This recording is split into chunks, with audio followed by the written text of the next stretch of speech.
Olá, eu sou a doutora Rosa Gaia, alergista e imunologista, e nós estamos aqui hoje com um grupo de especialistas do IRG, na verdade, iniciando o nosso primeiro episódio de um projeto que já tínhamos há algum tempo, que é o nosso videocast IRG. Nessa ocasião, nós vamos abordar um assunto de extrema importância nos tempos de hoje, que é a alergia alimentar. É um tema desafiador e hoje é considerado um problema de saúde pública, né, Fernanda? Pela sua prevalência tão alta em todo o mundo. Isso. A alergia alimentar ela tem aumentado no mundo inteiro e não está acontecendo diferente no Brasil. No Brasil também tem aumentado bastante.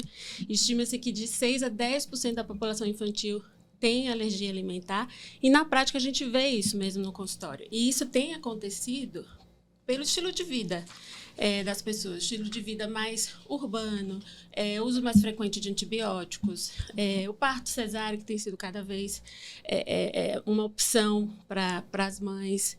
Isso tudo tem realmente alimentação com muito alimento ultraprocessado, isso realmente tem causado um aumento das alergias em geral e da alergia alimentar, de fato, a gente tem visto realmente isso está acontecendo bastante.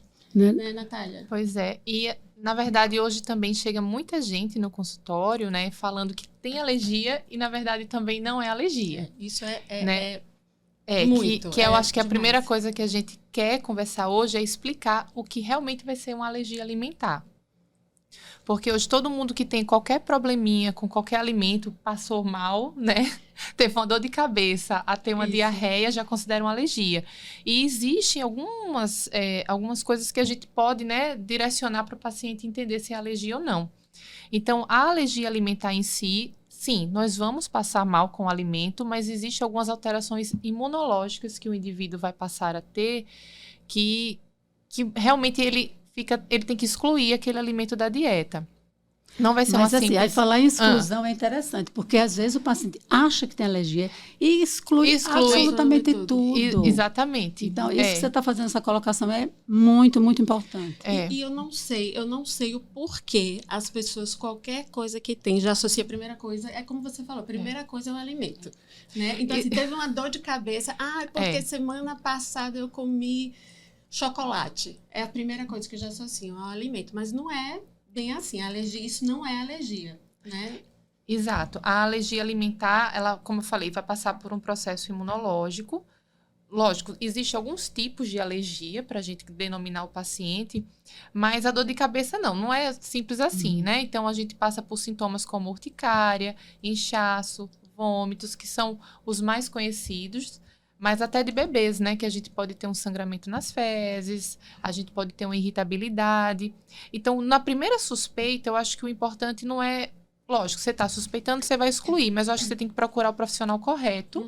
Isso é super importante. Para ele poder direcionar o diagnóstico, se vai ser uma intolerância, por exemplo, que é muito confuso hoje em dia, o que é intolerância alimentar e o que é alergia.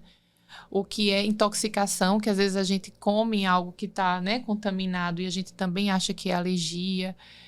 E os efeitos adversos que alguns alimentos podem ter por alguns componentes, né, e isso causa mal. Então, eu acho que é importante a gente primeiro suspeitou, procura um alergista, né? E assim, interessante, vou aproveitar mesmo esse gancho que você falou de intolerância, que é absolutamente frequente. Infelizmente, vocês pegam isso no consultório, todos nós, né, nos deparamos no dia a dia, o paciente já chega assim, doutor, eu estou com alergia à lactose, né? Muito. Alergia à lactose não existe. É frase terrível. Não existe. Não existe. Não existe. E é completamente diferente. São duas doenças bem distintas. A alergia à proteína, porque quando você tem alergia é a proteína, e quando você tem uma intolerância, aí a gente pensa no açúcar, né? Que aí é a lactose. E são doenças completamente diferentes. E é importante saber a diferença, porque o paciente que tem alergia, ele realmente não pode comer o leite. Não pode tomar o leite, comer nada com leite. Em nenhuma quantidade. Nenhuma quantidade. O paciente que tem intolerância, ele tolera. Às vezes tem paciente que tolera uma quantidade menor, uma quantidade maior. Mas essa diferença é importante, porque se o paciente tem, de fato, alergia... O paciente tem risco de ter uma reação importante e grave. Então, a exclusão, o tratamento, a conduta é completamente diferente. Exato, porque o intolerante, ele vai consumir produtos zero lactose. O alérgico é produto zero leite, né? Porque a pessoa... Não adianta tomar leite sem lactose, porque ele vai reagir, vai ter uma reação grave. Exatamente, é isso que o paciente... E simplesmente isso pode custar a vida do paciente, né? Ele consumir algo errado. E é importante na consulta a gente deixar isso bem claro. As pessoas confundem muito, né? É terrível. Existe uma tabelinha que eu achei assim, muito interessante. Vocês têm essa tabelinha, é só assim... O paciente que é intolerante, ele não tem comprometimento da pele, né? Não tem urticária, não tem vermelhidão, não tem prurido, ele não tem repercussão do aparelho respiratório, ele não vai espirrar, não vai corizar. É do aparelho gastrointestinal exclusivamente. Então, isso Exato. Basicamente isso. Distensão abdominal, gases. O que eu já vi é que alguns pacientes, o consumo da lactose está tão alto, que eles começam assim, devido aos problemas gastrointestinais, eles passam também a ter, por exemplo, náuseas, uma enxaqueca, uma dor de cabeça. Mas isso devido àquele consumo, né, crônico que eles não vão percebendo. Isso pode acontecer. Mas é o paciente que realmente está consumindo a lactose e não está conseguindo identificar. Isso a gente não vai ver na alergia, porque na alergia basta você consumir uma quantidade que você já vai ter uma reação, né, podendo ser gravíssima. Correr risco de vida, exatamente, né? E quais são... Bom, meninas, vocês vão agora discorrer quais são os alimentos que são mais responsáveis pelas alergias alimentares? Disparado, que a gente vê mais e que realmente na literatura mostra que mais frequente é o leite. Leite, né? A gente tem recebido muito ovo, né, no consultório. E uma coisa que me chamou muita atenção quando eu passei a vir atender aqui em Maceió é o camarão. Muita alergia ao camarão que a gente tem pelo aumento da ingestão mesmo, né? Então, é esperado que isso... a gente sempre fala dos 8 alimentos mais comuns, né? Então, a gente vai ter o leite, o ovo, o trigo, a soja, os frutos do mar, os peixes, as oleaginosas e o amendoim, né? Isso. E aí, nisso, aí vai mudando a proporção, que vai ser mais comum em determinada idade, né? Nas crianças. E, incrivelmente, como o camarão realmente está crescendo. E como eu atendo mais criança... Eu estou recebendo muito ovo, né? Na literatura é o leite, mas o ovo é muito mais frequente na criança. Agora, lembrar também, meninas, que agora com os novos hábitos alimentares está crescendo muito também, aparecendo até como novos vilões, chia, gergelim, mandioca. Pois é. O arroz. Novos alérgicos têm aparecido. Porque, na verdade, qualquer alimento em que... Como a Fernanda falou, né? A base da alergia é a gente desenvolver algo contra a proteína de algum alimento. Existe uma exceção, mas não precisa ser dito aqui, mas que qualquer alimento pode. Em né? tese, qualquer alimento pode. Vão ter os mais comuns e esses novos que estão surgindo, mas qualquer alimento pode causar. Agora, não podemos deixar de lembrar que, como a Fernanda falou mesmo, né? O paciente já chega dizendo que é alérgico a tal alimento. E às vezes o paciente já vem com diagnóstico de alergia a tal alimento. A diagnóstico entre aspas, diagnóstico entre aspas, porque já veio de algum outro médico e geralmente falando, por exemplo, vamos falar da urticária crônica. Esses pacientes geralmente já passaram por inúmeros médicos. Verdade. Cada médico já excluiu um alimento diferente. Então, esse paciente já vem para o consultório com diagnóstico. E é muito difícil você chegar para esse paciente e dizer para ele que você não tem alergia alimentar nenhuma. É muito complicado, isso também é difícil. Então, o papel do alergista não é só fazer o diagnóstico, mas também dizer para ele que ele não tem alergia ao alimento, que falaram para ele que ele tem. A vida inteira. A vida inteira. Às vezes o paciente está sem comer a vida inteira, sem comer chocolate, uma vida inteira sem comer chocolate. E você vai falar para ele que não e vai falar que ele não é, ele não acredita em você. Porque o que o paciente precisa entender é que a alergia alimentar é uma coisa de agora. Então, por exemplo, ele vai consumir o ovo ou o leite e em torno de 2 horas ele vai ter, geralmente por exemplo... é mais imediato. Mais imediato e vai ter aquela reação. Só que essa reação não vai perdurar por dias. Essa reação, então, a gente vai tomar um antialérgico, vai ser medicado e o alimento ele é metabolizado, digerido, enfim, isso sai. Em até pelo menos 8 horas a gente consegue controlar a situação. Então, por exemplo, um indivíduo que tem urticária, que as urticas elas ficam todos os dias surgindo, a não ser que ele comesse a mesma coisa todos os dias, né? Que isso seria impossível porque ele já teria identificado o problema. E geralmente seria na hora do alimento. E né? na hora Ia do ficar alimento, não ia ficar. aparecendo, né? Que é muito comum chegar no pronto-socorro, a criança que tá com a urticária por uma infecção, e a mãe... É o mais comum. E a mãe teima... Tá com urticária por conta de uma infecção. A criança, a causa mais frequente da urticária é a infecção, mas a primeira coisa que se pensa é o alimento. É o alimento. É um corante que ela... um suco que ela tomou, ou a salsicha de 3 dias atrás, né? A da salsicha a gente a da salsicha tem uma história muito legal da paciente. Conta, Fê. A gente tem uma paciente que tem lá no consultório, uma paciente que tem uma urticária crônica e piorava com anti-inflamatório. Era uma criança. Mas a mãe já tinha tirado todos os alimentos dessa criança. Coitada da criança, não comia nada. E aí a gente conseguiu voltar aos pouquinhos a alimentação, mas continuava com as lesões, mas ela implicou com a bendita da salsicha. Ela implicou com a bendita e a gente, para provar, e não melhorava, implicava com a salsicha. Então, para a gente provar para ela que não foi a salsicha, a gente teve que fazer um teste de provocação. A gente fez o teste de provocação, provamos que não era salsicha. A criança amou fazer esse teste, porque tinha que comer salsicha. Tava doida pra comer salsicha. E depois, na consulta, ela, de repente, achou que ela estava realmente, ela usava anti-inflamatórios, daí piorava, por isso que ela inchava, mas ela já tinha uma urticária crônica. Então, o papel do alergista é não só fazer o diagnóstico, mas também tirar esse diagnóstico errado. Que a condução correta do caso. Porque, e também, falando em alimento erroneamente retirado, a gente deve falar que a mãe que está amamentando, onde há suspeita de alergia ao leite dessa criança, não fazer dieta de exclusão na mãe desnecessariamente, né? Isso a gente também vê muito frequente no consultório. Primeira paciente, a criança, a bebezinha, teve uma diarreia, que pode acontecer por inúmeras coisas. Pela vacina do rotavírus, pode acontecer por processo infeccioso, mas a primeira coisa que vão pensar, de fato, é a alimentação. Aí vão excluir um alimento da mãe, que fazer uma dieta de exclusão de leite só sabe a dificuldade que é quem precisa fazer. Não é simples. Acha que, não, vamos tirar o leite, é super fácil, tranquilo, é só o leite, mas não é.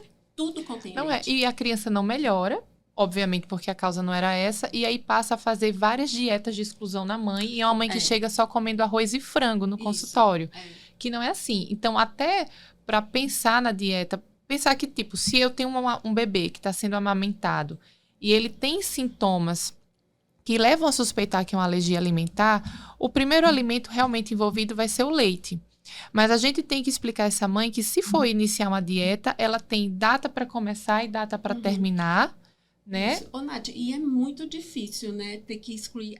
Há casos que a gente precisa excluir o leite da mãe. Mas para a gente chegar nesse ponto, é mais raro a gente precisar chegar nesse ponto. Na verdade, quando a gente tem um paciente que é alérgico a leite, bebê que está sendo amamentado, é aquele bebê só amamentado. Então, o bebê está em amamentação exclusiva e ele está apresentando sangramento nas fezes. Esse sangramento nas fezes, ele pode ser questionado. Sim. Então, a gente tem que realmente ver a questão da vacina, do rotavírus, se ele está com algo infeccioso, mas a alergia a leite vai ser uma das causas, sim. Ele só está amamentando nos bebezinhos pequenininhos. Então, exatamente. Então, em bebês pequenos, geralmente antes dos 5, 4 meses, que começa um sangramento nas fezes, um bebê que está ganhando peso, que está irritado. Então, tem uma série de sintomas. Uma das coisas a se pensar, sim, é o leite de vaca que a mãe está consumindo. Porque nunca a gente vai tirar a amamentação da criança. Que a gente já vê muito. Então, e com certeza, para um outro médico, um pediatra, enfim, é muito mais fácil retirar o aleitamento materno, porque aí eu não vou ter que orientar a mãe, né? Eu não vou ter que conduzir essa mãe por um tempo nessa dieta de exclusão dela para eu manter essa amamentação firme e forte. Então, tudo isso a gente tem que ter um cuidado e ser avaliado por um especialista, né? Porque quantas vezes a gente chega lá com mãe triste, mãe que teve que parar de amamentar, mãe, como eu falei, só comendo arroz e frango. E a dieta de exclusão do leite não é fácil. Não é fácil. Você imagina tudo. Exato. E é um tempo determinado. De vida.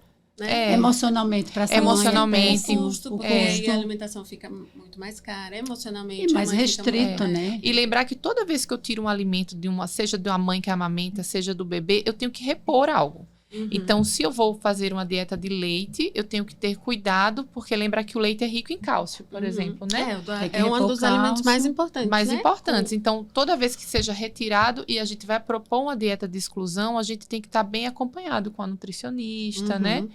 E as pessoas esquecem tudo isso. Mandam as pessoas fazerem dietas. Essas exclusões desnecessárias, de fato, é um problema ainda em consultório que a gente, né, no dia a dia. E pode gerar risco, né? E né, pode gerar para risco. o crescimento, desenvolvimento daquela criança, enfim. Agora, tem outra coisa que é interessante, que a gente também ainda vê muito no dia a dia, alguns mitos em relação à alergia alimentar de uma maneira geral, mas ao leite. Vamos dar o exemplo do leite, que é disparado o alimento mais envolvido mesmo. O leite, coitado. Coitado. O leite virou Sobra- o vilão do mundo. Sobra tudo pro Coitado leite. do leite, que é super importante na alimentação da criança. Justamente pelo cálcio. Existem outros alimentos que você pode repor cálcio de outras formas, mas o alimento ainda é o alimento mais rico em cálcio. Então, ele virou o grande vilão, né? E aí a gente já viu a gente vê, né, no dia a dia, grandes absurdos falados. Exatamente, para o leite. crescimento da criança. Então, a criança que vai fazer essa dieta, ela precisa ser suplementada com cálcio, ou não vai suplementar, mas que a gente precisa organizar uma dieta que consiga, e nem sempre a gente consegue, né? A gente, muitas vezes, tem que suplementar com cálcio mesmo a criança.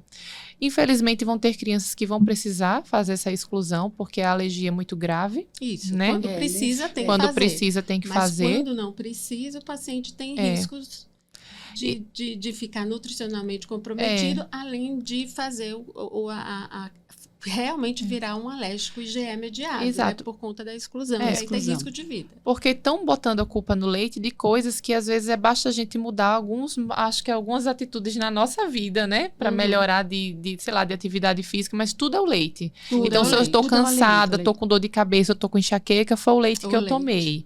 Se eu tô com uma secreção nasal e tossindo, cheia de muco, é então o foi leite. ótimo você abordar esse assunto. E Né? aí, o leite Babado.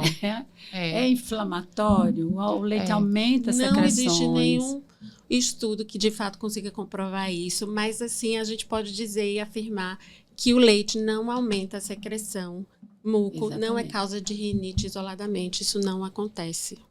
O paciente que é alérgico a leite ou a qualquer alimento, ele pode ter sintomas respiratórios e nasais? Ele pode, ele só não vai ter esse sintoma exclusivo. Então, o paciente que é alérgico, consome um alimento que ele tem alergia, ele vai ter tosse, coriza? Vai, mas geralmente ele passa a ter uma urticária, ele vai ter um inchaço, só ele vai ter o uma nariz tosse ruim, não. e vem seguido de sintomas nasais, que é o que a gente vê muito no consultório, né? Os pacientes com vários sintomas na hora que a gente vai provocar o alimento. Nunca vem só correto. Mas dizer que, doutora, eu sou alérgica a ovo porque eu tô com rinite por conta do ovo. Não. É raríssimo isso acontecer. No dia a né? dia, eu, de fato, há mais de 30 anos que faço a minha especialidade, de fato, nunca Não vi tem, essa não correlação. Não tem. Um outro grande mito é que paciente que tem alergia ao camarão não pode fazer exame de contraste iodado. Né? Se isso fosse verdade, o paciente também não poderia comer o sal da cozinha, porque tem iodo. Exatamente. Então, não tem nenhuma relação, zero possibilidade. Do camarão, além disso, né, que esse mito virou... Mas até as clínicas, né, elas pedem pra gente... Então dá pra entender, né, a confusão das pessoas. Porque as clínicas perguntam, você tem alergia a camarão? Exato. Não sei, da onde Não, veio pior, isso? eles perguntam até se você é perguntarem. alérgico. Se o paciente responder sim, Se pode ser ela uma rinite. não pode fazer o contraste. Já não pode, faz, ou tem que fazer um preparo, Mas às da vezes onde será que desnecessário. surgiu esse negócio, essa coisa das clínicas perguntarem se você é alérgico ao camarão? Eu acho que é porque o camarão, ele é rico em iodo.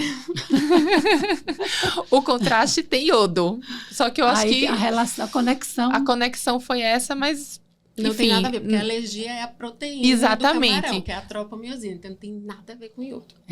Exatamente isso. E as pessoas confundem. Vamos aproveitar a questão do camarão, já que a gente está numa região de consumo exagerado, né, em todo o Nordeste, que é um alimento muito comum, e a gente alertar as pessoas também em relação a isso. A gente vê diariamente no consultório até O paciente que chega e fala, doutora, comi o camarão, mas eu tive só uma coceirinha na garganta. Aí continua comendo o camarão. Isso, porque de fato, eu tomo um antialérgico. Eu tomo antialérgico, vou fazer com o camarão. Eu tomo um antialérgico e aí eu como camarão e dá tudo certo. Sorte a sua. Bom que deu tudo que bom que deu tudo Seu certo. anjo da guarda estava atento, né? Super atento. Mas, não, isso fato, realmente me deixa bem angustiada, porque a gente não consegue prever a próxima reação como vai ser. Então, que bom que o antialérgico resolveu. Mas se for para ter uma reação grave, não vai Pode resolver. acontecer a qualquer momento, né? E na prática você vê funciona. isso, é como se fosse um aviso até, né? O paciente começou a estar coceirinha na garganta, para e vai no especialista, porque a qualquer momento ele poderá desencadear uma anafilaxia. Exato, gente, não isso. se arrisquem. Não, acho que não vale a vida de ninguém para comer ou para experimentar algum prato. Não vale. A maioria dá bom, assim, não dá ruim, como diz a história, mas pode dar, e aí quando dá ruim, é ruim de verdade. Então, e a gente agora lembra um caso, né, muito recente que aconteceu, né, de um caso fatal, né? Tem saído bastante na mídia. Então, é legal que está sendo divulgado, E sempre o camarão está no meio, mas pode ser qualquer alimento, né? Pode. E teve aquele outro também caso da pessoa que mexeu com a colher, que tinha leite no chá. Foi super importante. E também estava na anafilaxia grave e morreu só com a contaminação da colher. Exato, para você ver que a quantidade na alergia não importa, né? Tem paciente que com a inalação, com o camarão, quando está preparando ali na cozinha, se estiver na sala e ele sentir aquele cheiro, tem paciente que reage, tem uma reação grave. Vamos aproveitar, então, já que a gente está falando de reação grave, como esses 2 exemplos que aconteceram recentemente, infelizmente com óbito, né? Um rapaz muito jovem, né? Recentemente saiu na mídia, ele ingeriu um camarão acidentalmente, ele veio a óbito. Então, assim, todo paciente que tem potencialmente reação alérgica grave ou já teve, ele tem que portar a sua adrenalina, né? Isso, assim, tem que fazer parte do contexto da vida desse paciente. Então, todos nós fazemos essa orientação. Daí a importância, de novo, de você procurar o especialista. Ele está capacitado para fazer uma boa condução do seu caso. Então, portar a sua adrenalina autoinjetável, porque ela vai salvar vidas. Né? Na verdade, todo paciente alérgico já começa que tem que ter um seu kit. Sim. Então, eu sempre tenho que ter um antialérgico, e aí o antialérgico vai o que você decidir, de preferência um de 2ª geração, e aí a gente conversa isso no consultório, né? Tem um corticoide, porque o corticoide ajuda, e aí vai dependendo. Tem paciente que na reação alérgica, ele pode fazer uma crise de sibilância, né? Aí a gente orienta, tem um aerolim. Alguns pacientes têm mais chance de vômito. Eu acabo montando um kit, assim, com medicação para vômito, medicação para cansaço. Só que se o paciente evoluir para uma crise chamada de anafilaxia, nenhuma dessas pode ser que não contenha, né, a crise. Com certeza. E aí a gente precisa de uma medicação que realmente vai parar a anafilaxia, que a medicação mais importante é essa adrenalina. Adrenalina. Né, Fê? É extremamente importante para o paciente que tem essa alergia grave à adrenalina, porque é ela que salva vidas. Às vezes, o paciente tem uma reação tão importante que não dá tempo nem de chegar no hospital. E aí tem como foi o caso desse rapaz, né? Exato. Se ele tivesse com adrenalina, ele teria isso. sido E aí, em crianças, a gente se preocupa bastante, porque criança a gente não tem controle o tempo inteiro, né? E aí, criança pode ter uma exposição acidental, às vezes na escola mesmo, uma criança que comeu alguma coisa com leite, dá um beijinho, dá um abraço, e aí o paciente pode fazer uma reação. Então, na verdade, teria que ter toda uma orientação na escola, as escolas deviam estar preparadas para isso também, porque quando a gente fala de alergia alimentar, a exclusão é do alimento e não exclusão do paciente. Então, esse paciente é importante estar incluso na hora do lanche, junto com os outros amiguinhos. Reuniões de família, né? Em festinhas. Porque já é difícil, né? Então, a gente não pode excluir esse paciente do convívio do dia a dia normal. Ninguém precisa hoje ser afastado. Hoje a gente tem muitas receitas, tem muitas pessoas que a gente encontra, né, fazendo como alimentos, fazendo até ovo de Páscoa tem, né? Tem tudo para aniversário, bolinho, montam kits. Então hoje a gente é o que hoje mais é mais tem. Fácil encontrar. É muito mais fácil, E eu sei que as famílias ficam com medo, né? Querem, às vezes, colocar a criança dentro de uma bolha, mas o psicológico da criança é muito afetado. Difícil, é muito né? difícil. Ele não é uma pessoa fraquinha, ele não tem uma imunidade baixa, infelizmente, o corpo dele reconhece um alimento como estranho. Isso. E aí, alguns pacientes, que isso é importante, né, no consultório, cada avaliação a gente consegue definir quem é o paciente que pode tolerar um alimento de tal forma, né? Às vezes o cru, às vezes o assado. E isso modifica um pouco a qualidade de vida e como ele vai se inserir nesse meio. Mas até a gente saber, eu acho que a gente precisa estar muito bem acompanhado, ter o seu kitzinho de emergência, a escola ser uma escola preparada, né? Em Maceió existem muitas escolas preparadas, boas, sim, que recebem muitas crianças com alergia alimentar, né? Mas é um ponto muito importante, Fernanda, eu acho, assim, a gente...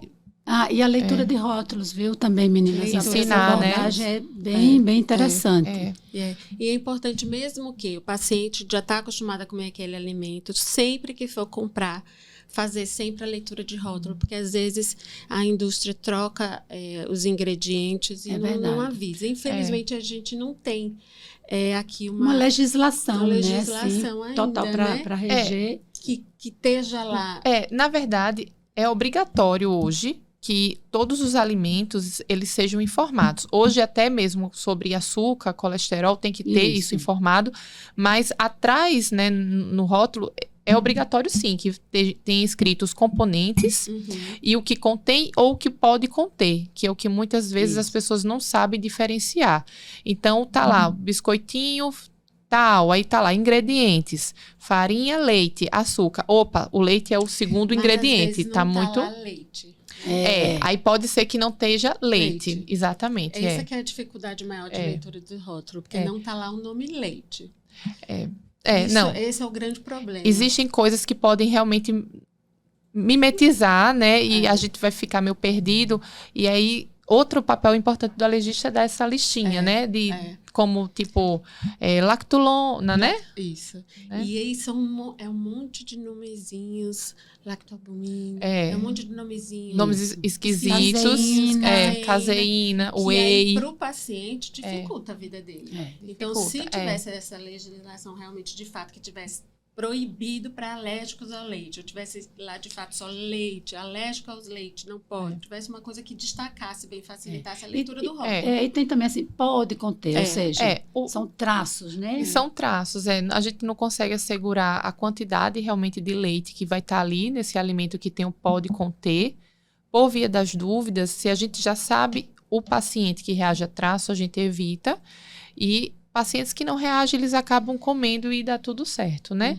Mas se fosse só os alimentos, eu acho que estava tudo certo, né? Porque os alimentos, eles ainda realmente vêm hoje, né? Tentam organizar isso, mas pode ser remédio.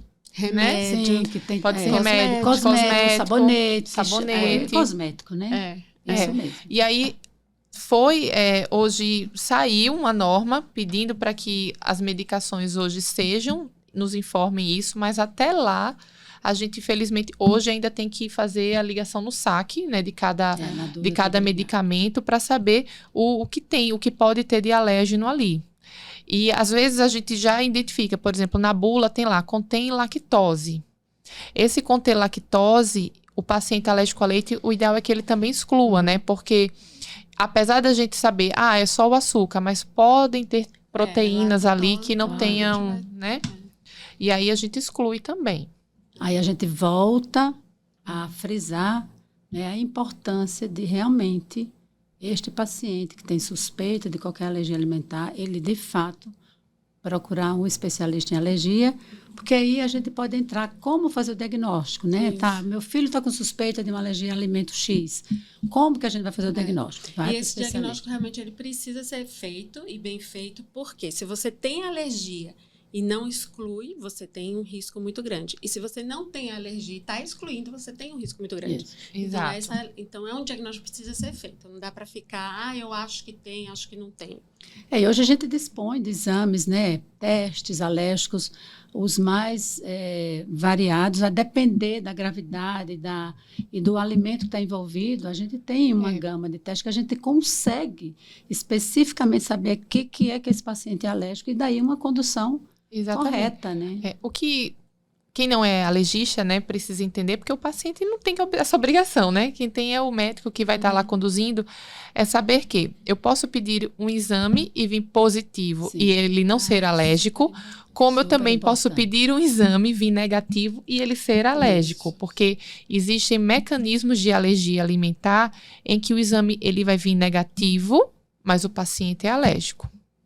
E existem os erros, né, onde o paciente vai vir com o exame positivo, porque esse exame não era para ter sido solicitado, né? Só mostra uma sensibilidade. Só mostra uma sensibilidade. E aí começa toda a confusão. E aí chega aquele paciente pra gente e a gente tem que corrigir um monte de coisa, né?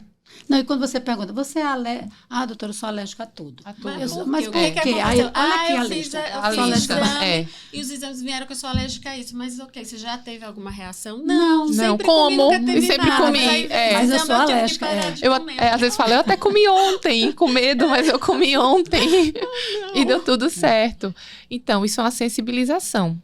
E o exame, né, essa IgE que a gente pede, ela vai identificar isso no nosso corpo, as sensibilidades que o indivíduo tem. Né? E isso é até importante dizer, porque assim, é um perigo, querendo ou não, é um perigo você sair pedindo exames de alergia sem indicação. Então, assim, vou pedir exames de alergia para 1.000 alimentos. Desses 1.000 alimentos, 900 vão vir positivos. Isso não quer dizer que você é alérgico. Só quer mostrar que você tem uma sensibilidade.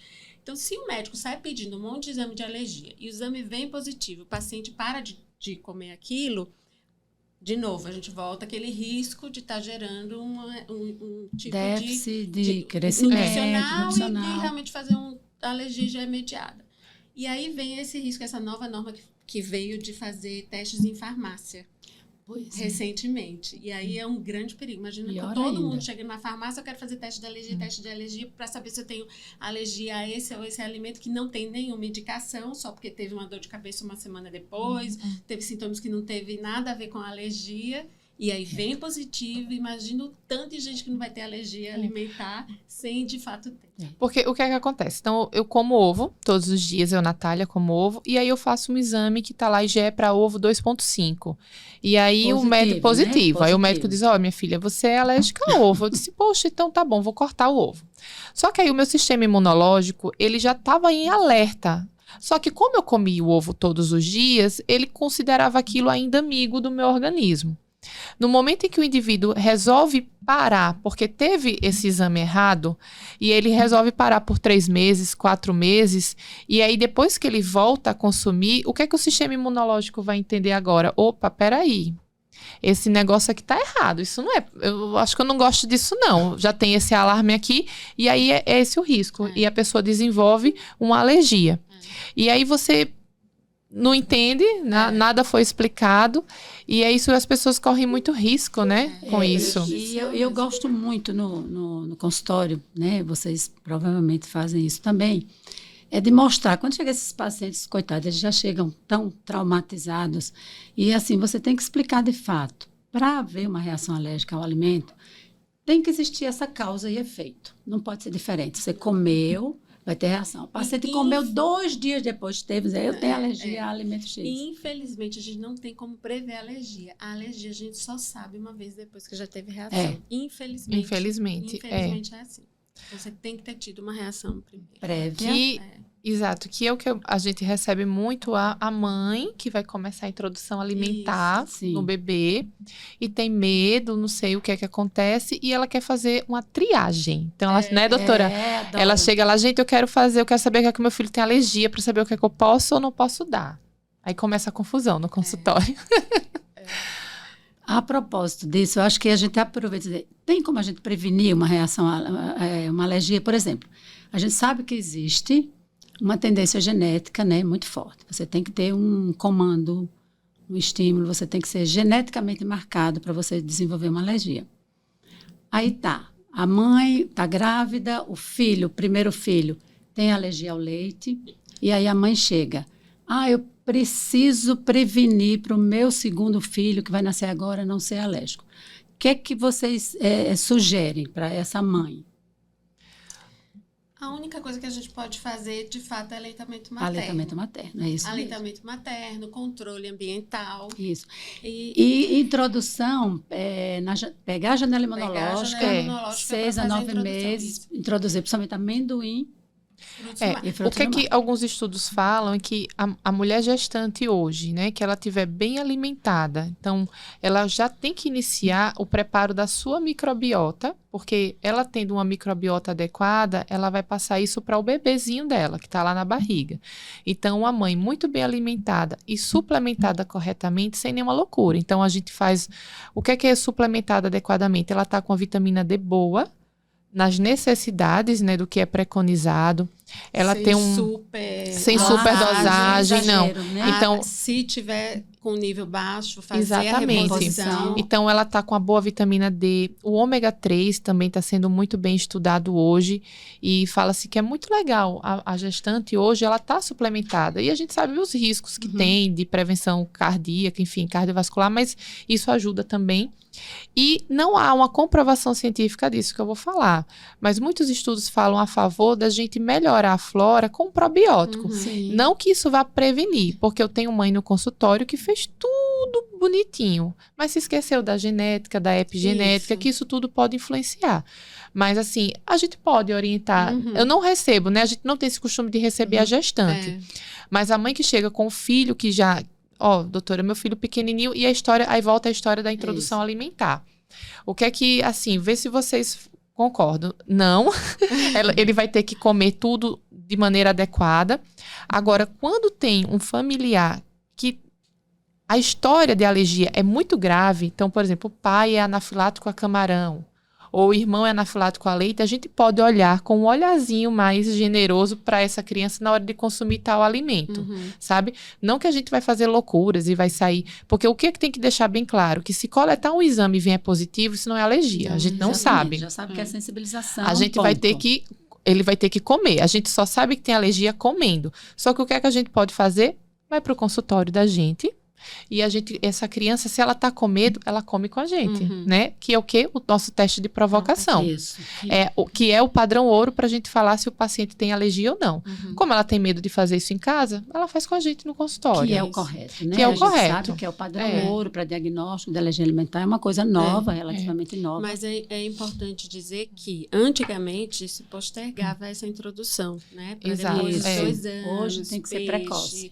Hoje a gente sabe que tem que aproveitar aquela janela imunológica no período, quando for fazer a introdução normal da alimentação, introduzir todos os alimentos, que a chance de você se tornar alérgico é muito menor. O tempo da janela é incerto, né? Cada artigo que a gente vai ler, mas se a gente conseguir 12 meses, 14 meses, introduzir na criança os principais alérgenos alimentares. E não é só uma vez, não. A criança, ela precisa ter uma frequência. Então, né? tem que ser um hábito da família. Tem que ser um hábito da família. Da família. Porque não adiantava comer camarão uma vez e nunca mais. Aí exato. Não resolve, tem que ser um hábito da família. Porque isso, independente de alergia ou não, a criança, ela precisa ter contato com diversidade de alimentos, com cores, né? Então, tudo isso vai... modificar e facilitar para que a microbiota dela seja mais diversa. Que é isso que eu preciso, de uma microbiota adequada. Né? E não açúcar e besteiras que o pessoal gosta de dar. Tal. Então, já que a gente falou do TPO, que é o padrão ouro, o diagnóstico das alergias alimentares, de fato, vamos falar um pouquinho sobre a importância desses testes que a gente dispõe hoje no nosso consultório. Nós somos um centro de excelência em diagnóstico de alergia alimentar também, das doenças alérgicas de uma maneira geral. Mas já que o nosso assunto agora é alergia alimentar, nós somos um centro, né, por excelência de diagnóstico e tratamento das alergias alimentares. E tudo passa também por essa investigação que a gente está agora. Demorou um pouquinho falar sobre isso, que é importante, essa investigação adequada através de testes cutâneos ou testes in vitro, ou os demais testes, prick to prick. E, finalmente, o TPO, que é o teste de provocação oral, de uma utilidade extrema hoje na correta condução, já que hoje a gente tem muito mais anafilaxia alimentar do que no passado, muito mais reações graves alimentares do que no passado, e mais essas alergias alimentares hoje, elas estão mais persistentes. Até há algum tempo atrás, a criança com 3, 4 anos estava absolutamente livre, espontaneamente, do consumo do leite e ovo. Hoje, não, a gente está vendo isso muito mais tardiamente e com reações potencialmente graves. Então, vamos falar um pouquinho sobre o TPO? Uma coisa importante sobre também isso é que a gente também tem que, a gente tem que saber aproveitar o momento do paciente. Então, eu recebo... É isso, a gente vai coletando os exames de sangue, a gente vai coletando o prick. E o TPO, ele serve para nos mostrar não apenas a cura, mas saber se o paciente está tolerante a algum outro meio termo do alimento, seja o bolinho, ou seja que não seja o leite puro, que não seja o leite que seja puro, cozido, né? E aí, o TPO, ele também tem que ser no momento certo. Se a gente passa do momento... A gente perdeu o time. A gente perde o time. Então, o teste ele serve para o paciente que chega e não sabe se tem, e é aquilo, o exame ele só nos auxilia, né? Então, o teste vai me dizer tem alergia ou não tem, e se está sarado ou não está. E se nesse meio termo entre a cura e a alergia, se existe algum alimento mais ou menos capaz que ele pode comer. Por exemplo, o leite, ou ele pode estar passando pela fase do bolo, né? Então, o TPO vai nos servir para fazer isso também. É um paciente que a gente consegue facilitar um pouco mais a vida dele. Com certeza, né? E facilita bastante. O teste de provocação hoje, ele é o nosso padrão ouro para tudo isso. Não é qualquer centro, qualquer médico que pode fazer, né? E que sabe fazer. Hoje a gente faz com enfermeiro. A gente tem enfermeiro, tem técnico de enfermagem, tem todos os medicamentos, né, Fernanda? A gente tem um consultório nível 3, né? Que é o nível máximo de segurança para fazer esses testes. Então, a gente tem todo o equipamento necessário, caso o paciente tenha uma reação, para a gente conseguir reverter isso. A gente sempre faz com mais de um médico presente. A nossa equipe tem enfermagem, tem o técnico de enfermeira. Então, a gente faz isso com toda a segurança. Eu acho que é importante dizer isso, porque a gente vê muito frequentemente... o paciente chega e fala, mas o pediatra pediu para mim ir para a porta do hospital e fazer o teste de provocação. Comer um biscoito lá na porta. Ou em casa mesmo. Ou em casa mesmo. Então, isso, pelo amor de Deus, você está passando por um risco enorme, porque você pode não ser alérgico e beleza, vai ser tudo certo. Mas se você for alérgico, você pode não ter tempo nem de chegar na porta do hospital. Cara, tem anjo da guarda que trabalha muito. É bem complicado, assim, não sei. Então, o TPO, ele só pode... E aí, eu vou falar de um caso, porque assim, isso é uma coisa que eu friso bastante para meus pacientes. Eu friso demais. Não faça o teste. Olha, a gente vai aguardar mais um pouco, não dá para fazer o teste agora, vamos aguardar um pouquinho mais. Lá na frente, a gente vê se dá para a gente testar, se o paciente está tolerante. Mas aí o paciente, não sei, quer ver se o paciente já está tolerante, eu acho, não dá importância ao que a gente fala e faz em casa mesmo, por conta própria. Isso já aconteceu. Isso a gente já comentou de um paciente que fez e ele teve uma reação gravíssima, foi parar no hospital, ficou internado na UTI. Depois eu já ter falado e explicado várias vezes para a mãe de um bebezinho que não podia tomar leite. Então, é muito sério. Fazer o teste de provocação, quando a gente faz já... É um dia mais, né? Que tá todo mundo em alerta. Todo mundo fica atento no consultório. Fica todo mundo em alerta. É muita emoção na quarta-feira. O dia na verdade, somos 3, mais legal do consultório. É o dia mais intenso. Assim, exato. Fica todo mundo bem atento, tá todo mundo de olho no que está acontecendo, fica todo mundo meio em às vezes é paciente de uma, de outra, mas todo mundo interage. Todo mundo tá junto, olhando. Meninas, as secretárias, está todo mundo sabendo o que está acontecendo. Então, assim, é uma equipe toda trabalhando em conjunto para um teste de provocação. Exatamente. E aí não dá para fazer em casa, não dá para fazer na porta do hospital, não dá. Não dá. O paciente chega e a gente tira a roupa, né? Olha se ele tem qualquer sinal que a gente já possa identificar. Opa, não, aqui já tinha, para a gente saber quando é uma urticária, porque também passar no teste é muito legal, né? Modifica a vida. Então, que é o melhor dia. É o melhor dia. Então, é emoção mesmo, assim, de passar, de liberar o alimento. Exatamente. A pior notícia que eu dou para um paciente é quando ele não pode comer o camarão. Eu falo, olha, não pode. E a melhor notícia é quando a gente quando a gente libera, cara. Liberar é incrível. É o mais legal mesmo. E uma coisa que é importante, o TPO, para acontecer na vida do alérgico, ele não precisa que o exame seja negativo.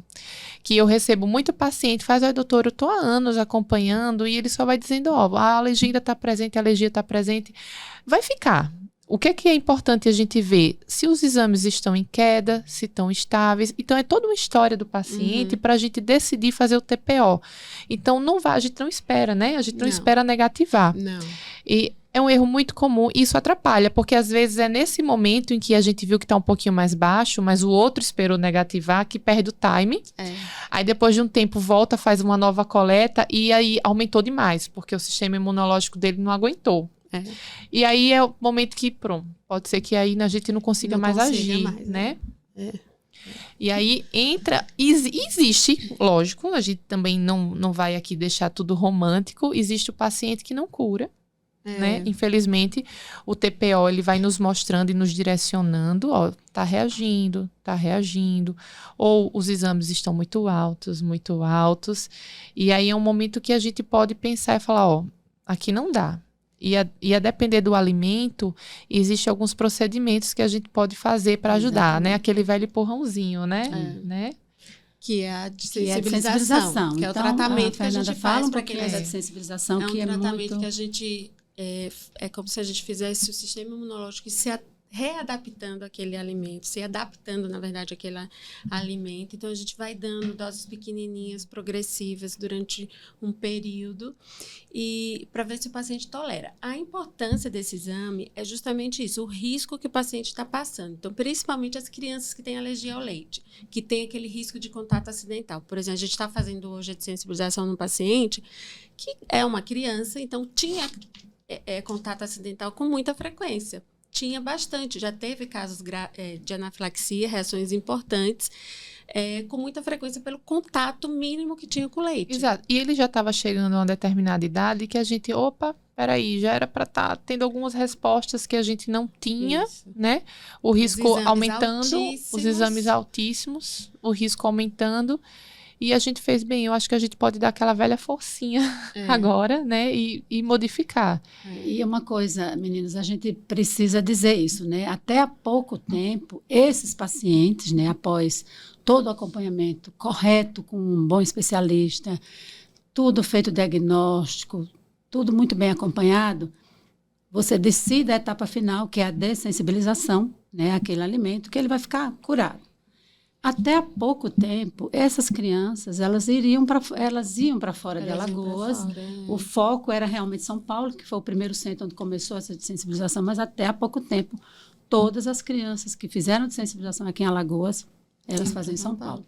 E isso agora não é mais necessário, né? A gente tem muito orgulho de dizer isso. E tem muito orgulho de fato que a gente é um grupo que faz isso. Que faz a sensibilização. Não precisa você ir para fora e, de fato, com todos os protocolos que se faz em São Paulo, seguindo as mesmas regras, é feito lá no nosso consultório. Estamos fazendo aqui. E a cada quarta-feira, que é o dia que a gente determinou, né, para fazer os testes e fazer esse procedimento, que a gente vê o nosso paciente consumindo quantidades cada vez maiores. É muito legal. É muito emocionante. É muito emocionante, porque...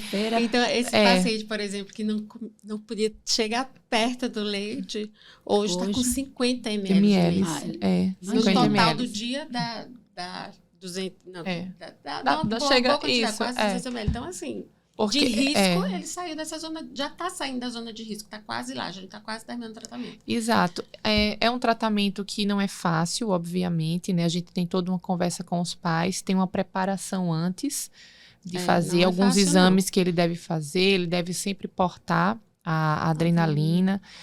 Vão existir momentos em que a gente, né? Ele fica doente, ele fica gripado, e aí a gente volta um pouquinho para trás, né? Durante o tratamento pode ter reação, durante o tratamento, porque a gente está ali dando leite e aumentando o que ele tem alergia. 24 horas a gente ligada com ele, com a família. Não, e a mãe dessa criança, ela claro, obviamente, é maravilhosa. Geralmente, os pacientes de alérgicos alimentares, eles são super atentos, e ela é muito engajada, né? Exato. Tá, assim, vai ser a presidente da liga. A gente já falou que vai criar uma liga e a Vivi vai estar com a gente. Porque outra mãe que chegou no dia que ela estava lá, nossa, ela instruiu a mãe. Assim, ela é muito legal. As mães dos pacientes geralmente elas são super bem instruídas, porque a preocupação é muito grande. muito. Então, elas... E o alívio delas é muito então grande, elas né? procuram, elas se orientam, elas estudam, elas sabem muito. E aí é a coisa da resiliência, né? Eu acho muito legal. Por exemplo, a Vivi, ela começou a fazer Exatamente, bolos, bolo salgados, sem sem leite, leite. né? Então, ela já fazendo um negócio pra ela. ela começa a ajudar outras lucrativo, mães, né? outras pessoas. Ela ajuda Exatamente. outras mães. Então, porque ela vai ser uma Exato. coordenadora de uma liga que no intuito de ajudar mesmo. E tudo muito gostoso, E né? gostoso, porque a gente já comeu bastante. Porque uma isso, delícia. alérgico não precisa sofrer e dizer que fica comendo coisa ruim, não existe isso, né? Por A gente exemplo, aprende. os bolos do aniversário deles são aqueles bolos lindos, O, maravilhosos. o bolo do meu filho, a Vivi, que Vamos fazer uma propaganda da Vivi. ela já fez também do mêsversário do Gabriel. Foi Ela que fez. Ela já fez uns 3, ela fez o da minha irmã também. Às vezes eu falo, não, ó, Vivi, bota leite aí, porque o meu marido, ele é intolerante à lactose. Então, aí ela dá uma caprichada, só que tem vezes que ele diz, não, vamos comer sem tudo. leite. Mas a Vivi é ótima, gente. Ai, E é gente, isso, esse procedimento, ele pode ser feito com ovo também, né? Pode ser feito com ovo, pode ser feito com amendoim. Isso. E tem- não pode ser feito com camarão. Porque é o que a gente mais... As pessoas mais perguntam, mais querem saber. Mas, infelizmente, camarão não pode. Por quê?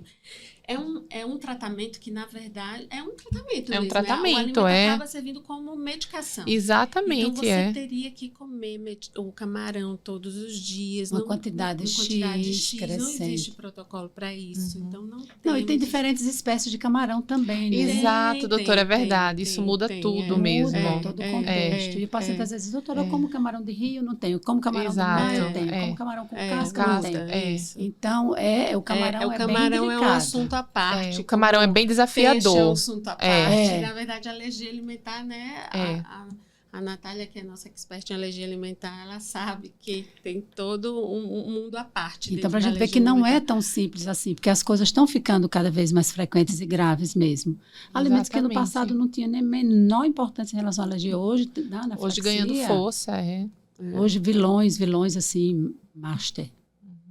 Então, acho que o importante é a gente saber dos perigos da alergia, mas que também não é o fim do mundo, né? Que a gente consegue viver e conviver com o alérgico, né? Naturalmente, mas que a família, ela precisa fazer parte disso, entender, um pouquinho vai fazer mal, eu não posso ficar provocando escapes, né?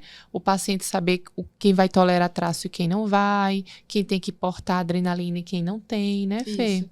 E que a suspeita, se suspeitou, acho que tem, primeira coisa é procurar um alergista.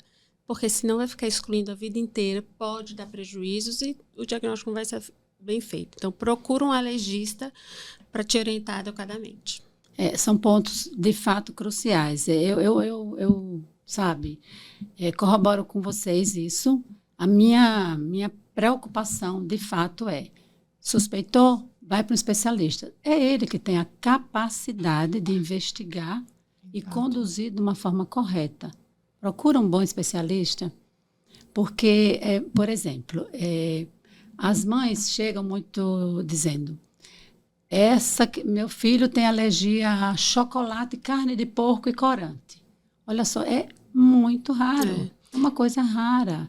E, às vezes, a criança ou a família, a vida inteira, né, está privado de um alimento que, às vezes, é extremamente importante, nutricionalmente falando. E elas adoram dizer que o paciente tem alergia a corante também, né? Não é também assim. A alergia a corante é muito raro. Do raro. Está longe da gente ser a primeira coisa que a gente pensa, a segunda, a terceira, a quarta ou a quinta. Então, achou que tem alergia ao corante, vai no alergista para saber, achar de fato qual que é a causa, porque provavelmente não é alergia ao corante. E se acha que é o corante que está fazendo mal, para de comer, gente. O corante só tem industrializado, porcaria. Exatamente. Só tá em bala. Pois é, às vezes dá vontade de falar, olha, meu filho, ele não pode não mesmo. Ele é É alérgico. suco natural, vai para Principalmente aqueles fruta. pacientes que têm dermatite atópica, Ai. né? Porque geralmente são crianças, né, que comem aquelas balas, porque ele comeu a bala bala e piorou da dermatite atópica, mas não é a bendita O da suco de bala, pó, gente, o que suco de pó loucura. não é. A dermatite atópica tem esse Chocolate. comportamento, tem muita coisa Exato. pra gente fazer antes de pensar no tal do corante. E aí é difícil. Às vezes o paciente não faz o tratamento da alergia, porque tem certeza que é o corante, aí nem tira o corante, nem faz o tratamento da alergia, nem melhora. Exato. nada E é uma resolve. porcaria alimentar, vamos falar a verdade. Então, não dá vontade de dizer que eu tiro, viu? Eu digo, ó, É ele mesmo. eu aproveito e falo, olha, querida, por favor, não vamos dar, né? Vamos para uma frutinha, né? Vamos para um lanche mais saudável, né? E cortar esse corante mesmo. É isso. Gente, então, a gente espera que a gente tenha colaborado, né, em tirar dúvidas, mas a ideia era essa, o objetivo era tirar dúvidas e esclarecer mesmo. Se você tiver mais alguma dúvida ou quiser nos contactar, isso você pode fazer, né? E no nosso próximo episódio, a gente vai abordar também um assunto que é extremamente importante, que é imunizações. E, para encerrar, mais uma vez, a gente frisa a importância do especialista em alergia se você tem alguma dúvida em relação à alergia alimentar. Alergia alimentar é um mundo, né? A gente tentou frisar aspectos mais importantes, mas cada tipo de alergia, a peixe, como a Fernanda falou, a camarão, a leite, vão existir nuances que precisam ser vistas, né? As suas particularidades em cada paciente. A gente está disposto a tirar dúvidas, a gente está quase todos os dias, né, lá no Instituto também. Nós temos o nosso Instagram, onde a gente trabalha muito, tenta passar informação, desmistificar muita coisa. Eu estou lá na doutora Natália Mota, e qualquer coisa manda um direct, conversa com a gente. E é isso, assim, a alergia alimentar é trabalhoso, é desafiador. Eu amo e espero ter ajudado, e qualquer coisa conta com a gente e manda dúvida, né? Seja pelo Instagram, É no só Instituto. pode mandar a dúvida e segue a gente lá no @Instituto Rosa Gaia. O meu pessoal é doutora Fernanda Gaia e o da minha mãe é doutora, é Rosa Gaia, @Rosa Gaia. O Instituto Rosa Gaia e @Rosa Gaia.